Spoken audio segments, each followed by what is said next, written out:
This has been a popular topic. I'll read this question sent in on Twitter using the hashtag CornyDriveThru from Pete Boyle. What is your take on Braun Strowman's ranting response to Evil Uno and Jon Moxley asking fans to support indie wrestlers during the pandemic? Have you followed this? Do you want me to read the comments? Okay, I don't have any idea what. Remember, this has not changed my life a great deal. This social distancing thing. I've been doing that for fucking years now, or trying to. But I have had a steady schedule of things to do at home, such as fulfilling all the Cornette's collectibles at JimCornette.com. By the way, I should have mentioned earlier, but I will do that now, that you can get in on the orders while they've kept the post office open. I'm shipping twice a week, come hell, high water, or sickness. And people, the action figures are going fast. And because they come from China, we may not have any more. So get those quickly at JimCornette.com. Behind the curtain, the graphic novels, the Cult of Cornette membership certificates, which we need in these trying times more than ever. I have a feeling if you need help and emergency services come to your door, if they see a Cult of Cornette membership certificate on the wall, they'll give you priority treatment. And also, the wrestling golds are legitimately flying because people are wanting to watch classic wrestling. 10 hours for $9 autographed. JimCornette.com. But anyway, otherwise than that, my general schedule has been unchanged. I sit here and record with you, and then I fill orders. I don't know what the fuck Braun Strowman is doing, and I haven't asked anybody. So what the fuck's he doing? Well, here's what happened, and that question from Pete Boyle referenced Jon Moxley and Evil Uno. I believe Jon Moxley, although he didn't attach his name to it, set up a GoFundMe page to help wrestlers who aren't working. You talked about the fact that this and the cancellation of WrestleMania, or not the cancellation, but the change in what WrestleMania is, has really hurt independent wrestling promoters, anyone who was expecting not just a big payday for the WrestleMania weekend, but anyone who was expecting to work over the next several months. Yeah. So Jon Moxley set up, I believe, a GoFundMe, and then Evil Uno, not your favorite person, Exalted One, but he tweeted out, in the wake of all these cancellations, support the independents, be it wrestling, music, etc. Buy their merch, support them through Patreon, share their stuff. The gig economy is going to... Wait, the gig economy? What is a gig economy? I'm trying to make sense of what he wrote here. The gig economy is going to a huge hit, I guess going to take a huge hit, and many don't have the safety net necessary to survive this. Well, that seems like a charitable thing to do. A reasonable thing. Now, there are some of the outlaw mud show wrestlers that need to be starved out of the fucking profession. But if we can have a happy fucking coincidence, and some of them can run off and bother other people and do other things, but as a whole, guys who want to be professional wrestlers and be serious about it need support at this time. At which point, I guess, Braun Strowman decided to reply on Twitter under his real name, Adam Scherr. What do you think about wrestlers using their real names on Twitter?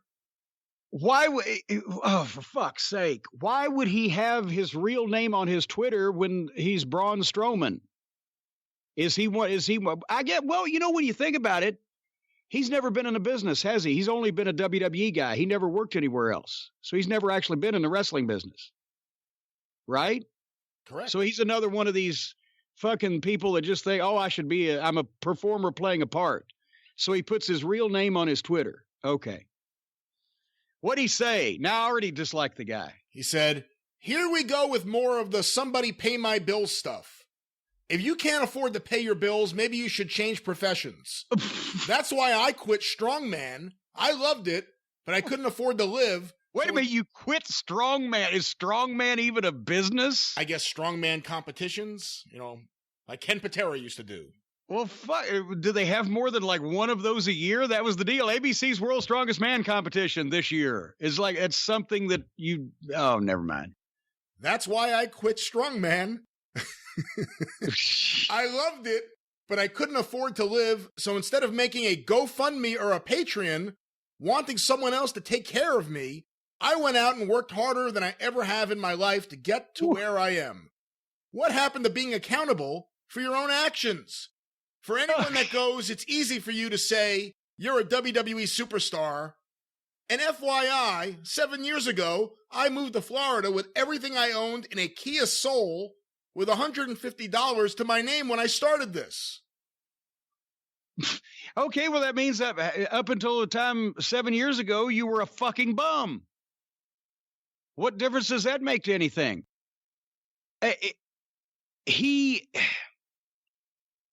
When you have somebody of that size and that strength, then they attract the attention of the WWE, who then pays you to basically go to school. And that's what he's one of the guys that they've done that. That's why I used to get on the guys that had contracts in OVW and harder. You got to work harder. You're being paid to go to school. He was paid to train. They trained him, and now he makes money guaranteed whether he wrestles or not because he's with the biggest company. But that doesn't, this guy probably couldn't survive 15 seconds in the actual wrestling business and probably wouldn't want to, and nobody would probably want him to. But to say that it is anybody's fault, it's not like a GoFundMe because I fucked up and did something stupid and hurt myself. People have done that, and I don't like that. Or even a GoFundMe because I'm a drunk or a fucking alcoholic or a drug addict or whatever. Help me. None of these people made these decisions to suddenly have all these bookings taken away from them. They had nothing to do with it. So how is he blaming them like that it was their fault that they got fucking fired or banished or whatever? That's ridiculous. Work harder. And don't it's be also, poor. yes, as I just illustrated, Lawrence Taylor found out. I'm sure that Braun Strowman has worked harder at wrestling than he has at anything in his life. And guess what, bucko? Used to, you would have had to work that hard and make absolutely no money at it until you got good at it and somebody noticed you, and then maybe you'd get a spot. So you should be down on your fucking knees every day thanking Vince McMahon that they paid you to train, you fucking big jack off. So and I understand the thought that they put into these guys' minds that, well, you're paying your dues here at the Performance Center. Bull fucking shit. You don't pay dues at the Performance Center. You work your ass off to athletically train, but you don't pay any dues. You don't go out and take a chance on getting stabbed by fans. You don't drive in a car 600 miles each way with a bunch of other guys. You don't fucking get screwed on a fucking payoff or goddamn make $50 because the promoter said, well, we left the back door open. A bunch of people got in free. You're not in the wrestling business. You're in a very high tech program where they pay you to go to school. So yes, you work hard in the Performance Center, but no, there are no dues being paid. But that's what they tell the guys because, they want them to think that they're paying dues. But no, you're not actually in the real wrestling business. Anybody that has only been in the WWE system that has come from the Performance Center, this is not knocking their talent, but they haven't ever been in the wrestling business. And so they got no ability whatsoever to tell people that are actually in the wrestling business what they should or should be doing because they've had it. They didn't get born with a silver spoon in their mouth. They got a silver spoon stuck in their mouth when somebody saw them and said, wow, he looks like we could do something with him. Let's give him $100,000 a year, $50,000 a year, whatever the fuck they're making these days to train. Yeah, I mean, say what you want about Evil Uno and, of course, Moxley, too, but these are guys that worked the indies for years. Moxley worked the indies and Moxley, got a chance. Yeah, Moxley worked the indies for years, got a chance. Evil Uno, unfortunately, worked the indies for years and nobody ran him off. And so he finally got a chance, too. I'm saying it can go either way. You can work the indies and get a chance and suck, and you can work the indies and get a chance and have talent be rewarded. But how many people got sent to you in OVW who had never worked anywhere that WWE scouted them, liked their look, and said, make them into a wrestler? And were they like this? Were they just living in a fantasy land? Well, they may have had preconceived notions, but when they got to the old Davis Arena, especially, those preconceived notions went out the window. There was that Achim Albrecht that was Brackus, nice guy, German bodybuilder. Shane had met him, whatever. he had, and he didn't make it. And there was that Glenn Kulka, who was a Canadian football player, nice guy, but he didn't make it. And there was Stefan something or other, this big jacked up fucking guy that was like 6'6" and fucking 300 something pounds. I can't remember what his last name was. He didn't make it. Oh, Batista, very few. Would you put Batista in that same bracket? No, he had gone to AFA school just briefly, couple of months. And he didn't. I don't know. He was so fucking quiet and nondescript. I don't know what he thought he was going to go through when he came here. But at least he had seen a wrestling school before. Even Brock, not only was he, obviously he'd had plenty of wrestling background, just not pro wrestling, but he had worked out a bit with Brad Rangans in Minneapolis. But I'm trying to think of anybody they sent to us in OVW that had never wrestled before, had any wrestling training before, and made it. I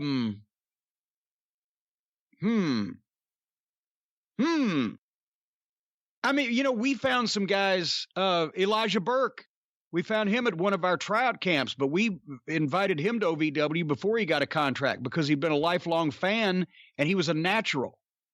I ended up putting a belt on him after about a year because he was a Dusty fan. He knew how to talk to people. He had a great smile and a happy face and a look, and he was athletic. He'd been a fireman. But it's hard when, especially if somebody is late 20s, 30 or whatever, they've done something beforehand, unless they've been a high level athlete in some other kind of fucking, strongman contest. That's not exactly, yes, it's a specialized business, I'm sure, but high level athlete, you don't normally think of, so it's hard for them to pick it up if they haven't had any training of any kind before. And now that think of how many guys they signed down there that you see that they've signed from these camps and scouting things that have no wrestling background whatsoever, but they've been a great athlete at one thing or another, or they have unnatural size or whatever, and you never hear about them again. He was doing strongman competitions, and he went to Florida with only $150 to his name. So how was he paying for the gas? That's a good question. I've told a story before. Johnny Jeter, another guy they fucked royally. He moved to Louisville from San Diego with everything he owned in the trunk of his car, a used Firebird, drove across here and got a job waiting tables at Chili's to pay for his wrestling school tuition. But he was only 19. He wasn't a grown adult man that had been competing in strongman and only had $150. It sounds to me like Braun Strowman has made a series of bad decisions in his life. I had more than $150 when I was in my late 20s because I determined that shit cost money and I should make some, even if I hadn't been in the wrestling business. Well, but anyway, he sounds like an asshole. But I can see where some people are coming from with the, everybody's GoFundMe. But in this case, no. This is something that was not any of these people. It's not any of our faults that we've lost all this money or all this employment or all these bookings or all this whatever over the past several weeks. It's in this country, it's only the fault of the rotten Republican administration that has fucked us again because they didn't take it seriously and weren't ready for it. But that's still not the guy's fault. So for a guy with guaranteed money to be knocking them, fuck you, you big fat fuck. Well, he's not fat. Well, he's a fathead then. Okay, well, let's get away from the fathead. Our next question is another popular topic. I bet he didn't even really turn that fucking bus over or whatever it was. How do you get started in strongman? Like, hey, I want to get into the next competition. I've lifted a bunch of tires. I think I could do it. Like, how do you get started? I could pop this thing. I don't have any idea. I do not know. Strongman. Braun Strowman, the strongman. They should have called him Braun Strowman. Yeah, really, it's a missed opportunity. It worked for Bullet Bob Armstrong, right? Braun Strowman. Well, our next question. And that's another example. But but seriously, that's another example of these fucking assholes that have had all this shit given to them and don't appreciate it because they think that they've paid dues and this is the way it's supposed to be. Paid to go to school. Yeah, I want to be a lawyer. Can somebody give me $200,000 so that I can go to law school and then I'll lawyer for you?